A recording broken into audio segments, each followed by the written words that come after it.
People think that if you save something or someone, you might consider yourself a savior by LeBron James wanting to move to Los Angeles. If you're a real savior, other people will say it for you. You don't need to claim that you're a fucking savior. I disagree. All right, welcome back to the show, everybody. Hope you all are having a good day so far. So, if you were around a couple of days ago and you saw that video I was reacting to about, it was an uncut hoops video, and there were some interesting editing choices, let's just say. No, man, half his audio was muted, and it was a funny thing to react to because I was constantly on my toes, like wait, when is he gonna narrate and when am I gonna narrate? Like, I had no warning. It was pretty funny. Anyways, I figured let's give him another shot. So he released another video here just a couple of days after that one, and this one's titled LeBron Superfan let's see, LeBron Superfan Hypocrisy Exposed. And yeah, honestly, half the reason is I just want to see if how his editing is on this one. No, I'm just being a turd. I actually did want to see what Uncut had to say about all this stuff going on. So since we didn't really get that in the last video, I think we're going to get some of that in this video, hopefully. Anyways, that's what I'm gambling on. Let's go for it. Guys, I'm linking the original video down below in the description like I always do. Uncut, if you're watching this, I'm just messing with you, man. What happened, though? I genuinely want to know, like, what happened, dude? What happened with that video? Anyways, yeah, link is down below for Uncut's channel. Highly recommend it. No matter how much I joke around about it, love this freaking channel. And there's also a list of channel members down there. Shout out to you guys. I appreciate you all. Sitting here in the morning, got my can of Coke, and ready to wake up. Let's go. Like the vid if you could, hit that hype button if you could, all that good stuff. Apparently I should have woken up a little more. Let's rock. Sources say she also grew frustrated with LeBron James. LeBron his James? Ego, his agency Clutch Sports' influence, and what she viewed as a lack of gratitude. I don't really care about the reports, to be honest. You lying? Yeah, he lied. Yeah. At the end of the day, when I came to this organization, my whole mindset was about restoring, you know, excellence. As far as him being a savior, he was a savior. The Lakers were absolutely in the desert until LeBron came. I just got to remind everybody real quick, and then I'll shut up about this. I'm pretty sure they won, what is it, 15 or 16 championships as an organization before LeBron James. So saving what exactly? And yeah, of course, they had a bad record. Every franchise has a bad record for, during transition points. So how are you saving the first or second most successful organization in the sport? You tell me. By bringing them one championship, that outweighs the 15 or 16 before you? Back, and he absolutely was the savior of the franchise. Face it, you're a terrible liar. Quite frankly, I don't really care about articles. I really don't. I don't care about stories. I don't care about podcasts and all that. Yeah, he cares so little that he actually had to start his own podcast so he can spin his narratives, basically. And what does he do in those podcasts? He's addressing all the stuff that we are saying. He's listening, everybody, and he does care enough to where he has to address it constantly and defend himself. Look at that face. If someone is saying, I don't really care, and they have this face on, they're full of shit, guys. Like, this is absolutely, like, he's not even a good liar. Shit. Ironic. When looking at the past decade of NBA media coverage, the guy who's been the biggest snake oil salesman, biggest fraud in all of media isn't Skip Bayless, Stephen A. Smith, or even a Colin Cowherd. The biggest fraud by country mile is indeed Nick Wright, a LeBron James stooge. As looking at Nick Wright day in and day out, will defend LeBron James no matter what. 0-15 shooting, he'll defend LeBron James. 15 turnovers, it wasn't his fault. LA loses by 70, it's a team game. Yeah. Who else? It wasn't his fault. James. You heard that, right, guys? It wasn't his fault. Looking. Wait, is this the same video? Takes a pass, falling away. Side of the shot. This is the same video, isn't it? It's not your fault. Love to inbound. Finds James. James blocked by Iguodala. Ball loose. Touched out of bounds by James. It's not your fault. Now, when it comes to Nick Wright's biggest MO, one of his biggest MOs, besides boosting up LeBron James, it's tearing down Michael Jordan. And looking at his media career, what's one narrative, one storyline he always goes to? Scottie Pippen saved Michael Jordan. End of story. Guys, this is great because the title is different. So I wasn't 100%, but this is the actual video that got messed up in editing. But we're going to get to see the full video this time. Hopefully, we'll find out. I'll be on my toes. But no, this is great. This is great. Jordan, prior to Scottie, he was a loser. This narrative is not true, and it's built on lies. And you might say, why is this relevant today? Well, it's quite simple. After a devastating ESPN article trashing Genie Bus as well as LeBron James, including Clutch Sports, a lot of LeBron fans are reeling and they're scrambling to shift the narrative and shift blame. And the one talking point they landed on is LeBron went to Los Angeles, he was the savior who put the franchise on his back and really did it by himself. LeBron had an outsized ego and didn't like the perception that LeBron saved the Lakers by signing there despite the struggles the Lakers went through after Kobe Bryant's retirement. Okay, this time, you guys, since I did talk so much on that first video, because yeah, I was like half of the narration. I'm gonna stay pretty quiet on this one and see what Uncut has to say. He did. That is a floundering franchise that was saved. They didn't need to say, they were struggling. They were in transition. They just lost their franchise player. He retired. Anyways, I gotta shut up. This stuff drives me crazy. It's so hard to listen to lies from people like Shannon Sharp and the weasel Nick Wright. Like, it's so hard to listen to what they're saying and not combat it. It's a trick, though. People think that if you save something or someone, you might consider yourself a savior by LeBron James wanting to move to Los Angeles. If you're a real savior, other people will say it for you. You don't need to claim that you're a fucking savior. I disagree. Just like you don't need to say you're the GOAT or you're the king. You don't need to say this stuff. Let other people say it for you. It means a lot more that way. LeBron fans pushing this savior narrative, it's a direct contradiction of their take on Michael Jordan with Scottie Pippen. As comparing these two narratives, LeBron quote-unquote saving the Lakers, what did they ignore? The 2019 season where LA missed the playoffs despite LeBron James activating playoff mode. Looking at the Jordan narrative, that Scottie somehow saved him, what did they ignore? Michael Jordan 88 was the MVP DPOY, the scoring champ, one of the best peaks of all time. Scottie Pippen was a rookie fighting with Brad Sellers for quality minutes. Michael Jordan, before he got Scottie Pippen, never won a playoff series. Got swept by the Big Three in Boston. Pretty sure you never won a playoff game without, what's his name? Mr. Elway. Scottie Pippen got there. A total and complete loser. You keep talking about how great NCAA champion, Olympic gold medalist. he was. Scoring champion multiple years. Yeah, no big deal. Defensive player of the year already. Yeah, no biggie for his first couple years in the league. But how great was he without Scottie Pippen? Just a guy that put up a lot of stats. Stop it. Get some help. Again, looking at the overall point, you can't say LeBron in 2019, he was the savior who did it by himself. Wow, look at all that hair LeBron had. But at the same time, say Jordan with Scottie Pippen, you know, he got carried, bailed out because Pippen was so great. A lot of times LeBron James fans, they'll boost up Scottie Pippen, inflate his legacy, inflate how good he was. And look, Scottie was a great player, integral to the dynasty. But looking at 88 Scottie, the version Jordan got off the bat, that version of Scottie was far from an all-star, even really good NBA player. Exactly. I said it before and I'll say it again. There's a massive difference between drafting somebody who has potential and then that person, being Scottie Pippen, developing into a great basketball player versus basically joining a finals MVP like LeBron did. Somebody who's already proven and he's already at the top of the mountain. Let's go join that guy. Huge difference, okay? They drafted Scottie. Scottie became great over time.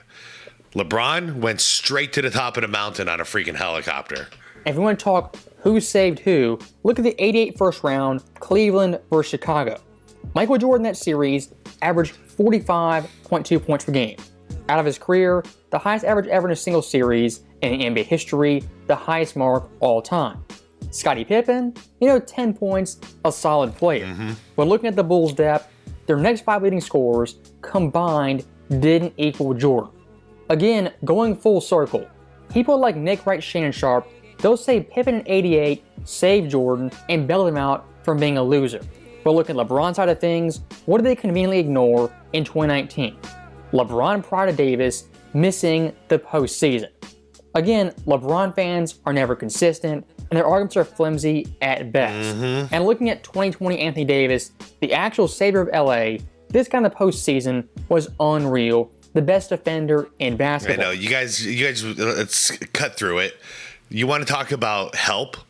Well, there was never an argument between who should be the Finals MVP, Michael Jordan or Scottie Pippen. No disrespect to Scottie, it just wasn't real. And it's still not real to this day. It was never a discussion. All right? LeBron James? Definitely a discussion to be had here. Kyrie in 2016. A lot of people do not only say he has a claim to it, a lot of people say he actually earned it. He should have won it.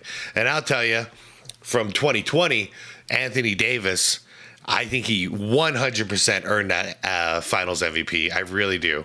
So you want to talk about help? I don't get it.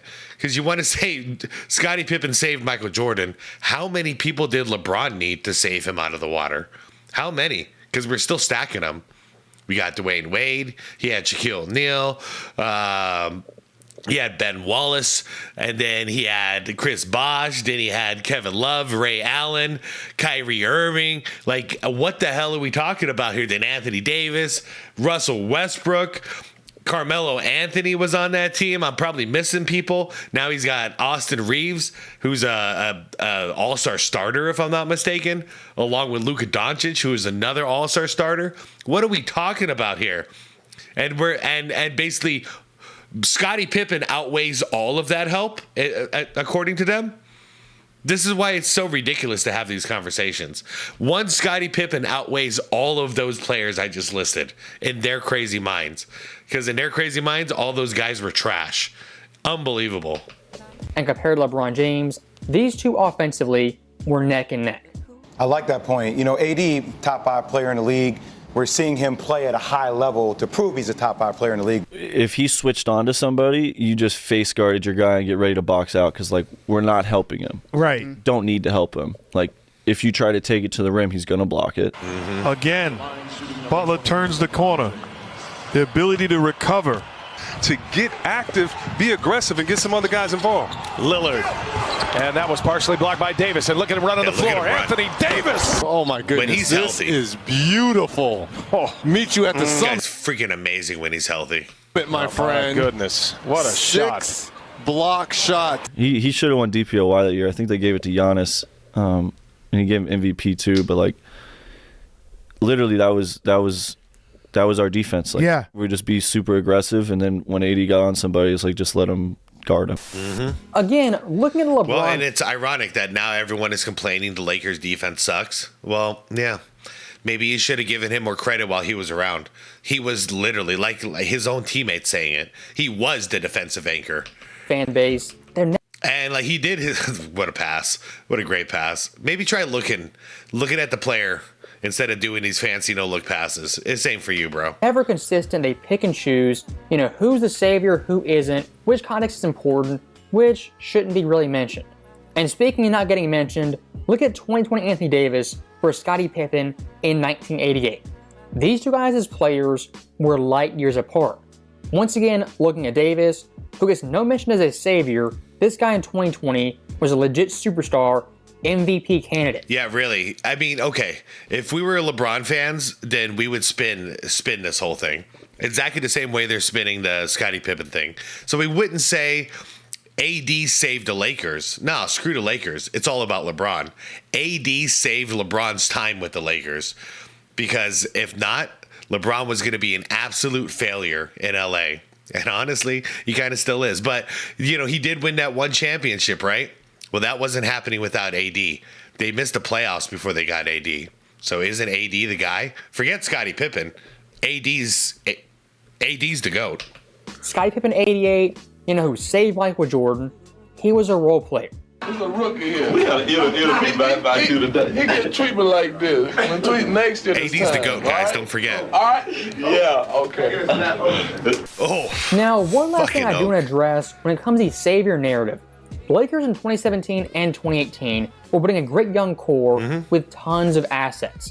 If LA was completely inept, they had no direction, guys like Randall, Lonzo, Kuzma, even a Brandon Ingram wouldn't be in purple and gold. The Lakers post-Kobe after that rough patch went a rebuild. And look at the rebuild, it was going fairly well after only 2 seasons. In 2017, they won 2016. Yeah, that's a good core. That's a very, very good core. In 2018, a big time jump to 35. And you might say 35 wins, that sucks. Well, yeah, it kind of does. But looking at 2019, when they got LeBron James, that win total jumped by only 2. And before you say it, you know, LeBron was injured. When activated playoff mode, they went 7-13.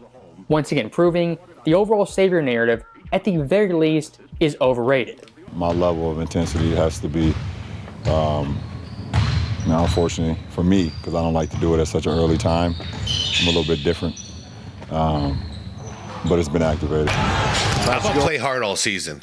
That's what we grew up watching. Maybe just play hard all season, then you don't have to worry about activating it at a certain point. Just activate it when the season starts. Out of bounds, Brooklyn. LeBron James working on Rudy Gay. LeBron for the lead. Not there, tipped up. Minutes, Brandon Ingram battling a shoulder injury. Tyson Chandler as well as the Lakers. Look at all that hair he's turn it got over there. Some people think that if you save something or someone, you might consider yourself a savior. No, you wouldn't consider yourself a savior. The other people would consider you a savior. And then if they do consider you a savior, they'll say it out loud. No one is saying it out loud. Except for LeBron James. Nick wrong. You little weasel. Now, looking at Michael Jordan's Bulls, the team he joined, the Bulls prior to Jordan had done really nothing and historically were an expansion team. And looking post-Jordan, what have they done of note? Won conference finals and Derrick Rose won the MVP. For the post-Jordan Bulls legacy, that's really all there is. The Lakers pre-LeBron James and hopefully post-LeBron James, they'll be relevant NBA champions on the premier teams in all of sports. Doesn't matter if they win 17 games or 70 games, the Lakers, like the Cowboys and Yankees, will always be relevant. Yeah, 100%. 100%. And speaking of being relevant, again look at Chicago 2 years prior to Jordan. 83, 28 wins. 84, 27. This Bulls team in the mid-80s was in the downswing and they were reeling. As in the 70s, they were semi-successful. Again, what's my overall point? If you want to say someone's a savior, Michael Jordan in Chicago was indeed the savior. As once he arrived, the entire town changed, the entire league changed. Shoot, I don't even know if I call him a savior. He was like the creator. The Chicago Bulls were nothing before Jordan. It's not like the Lakers situation where, yeah, everyone knows the freaking Lakers. Everyone has known the Lakers my whole life.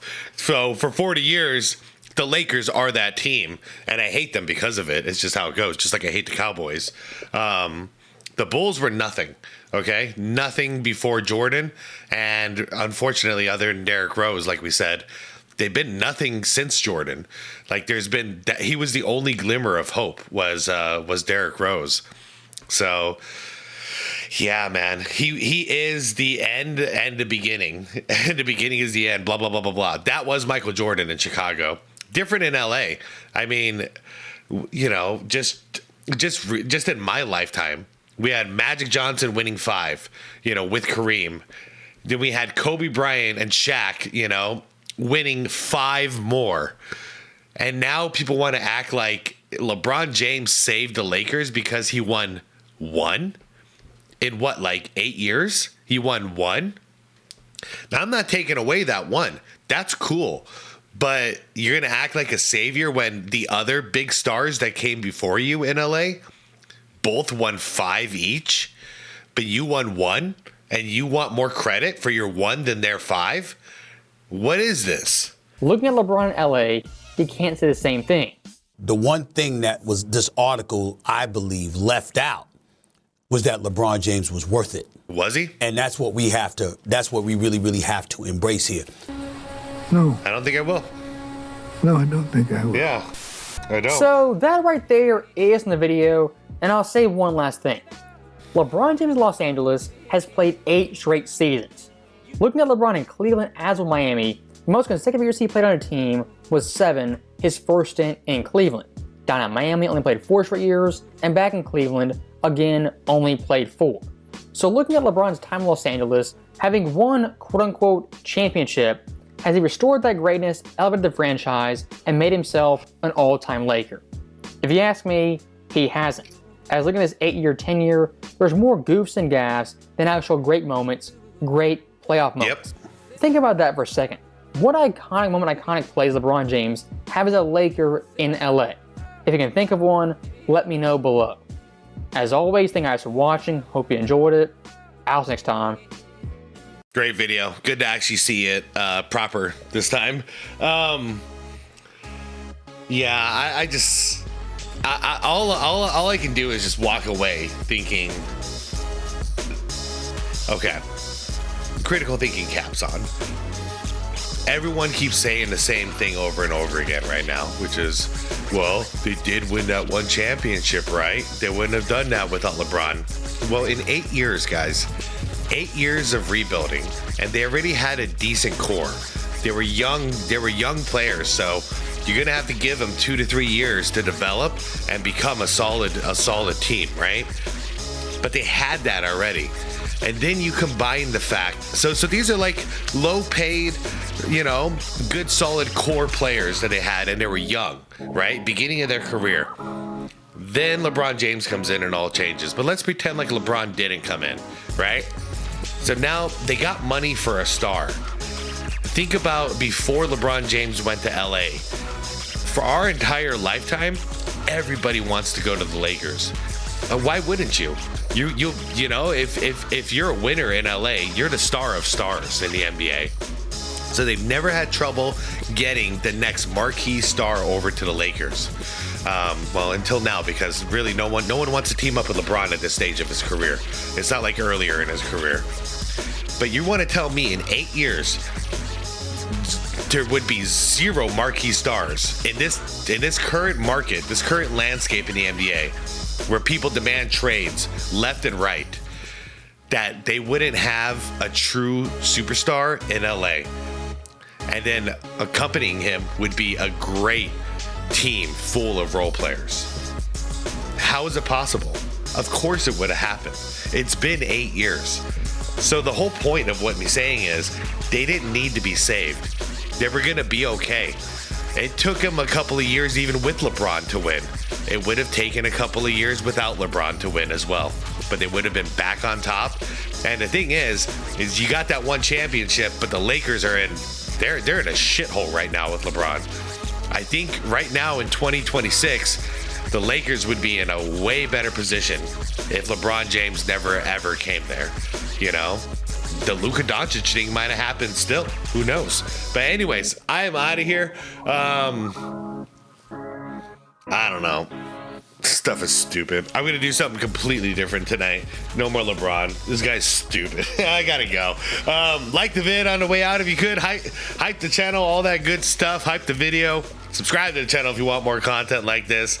And most importantly, is to walk on water, my friends. Peace out.